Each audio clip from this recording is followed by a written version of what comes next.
Hi guys, this is Elvis.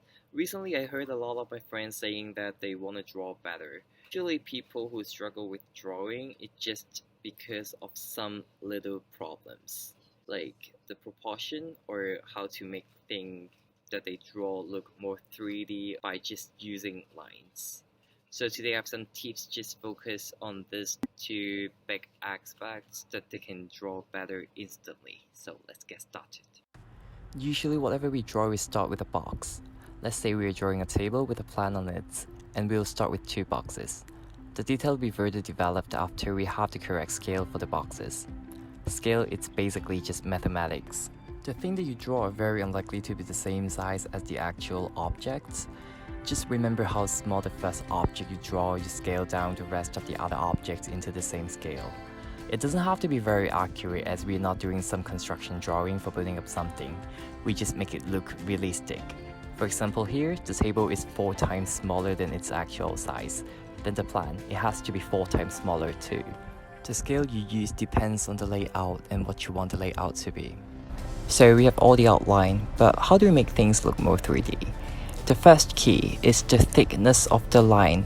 We usually use fine liner to draw a line in different thickness. I don't have a lot, but it's enough for today. So now I'm drawing 2 circles in order to show you how lines make a difference. It helps to make thickness to objects. And secondly, putting shadow can make lines become 3D right away. So here are 2 circles, you're going to see what difference it makes. Basically, the more contrast it has, the more 3D it becomes. So now we're going to apply the things that we've learned to the table and the plant. We assume that the light from this side, so the direct light will be hitting this side. So the opposite part would be the core shadow part. That means it's gonna be the darkest. The same concept as the table. The opposite side of the light will be the core shadow. We'll use the dark shadow, and the inner side of the lake, it will be even darker because there is no way to receive any light from that angle. And the other side, it will be 1 tone lighter than the core part. The same concept to the inner lake, the darkest. Finally, we can put a cast shadow.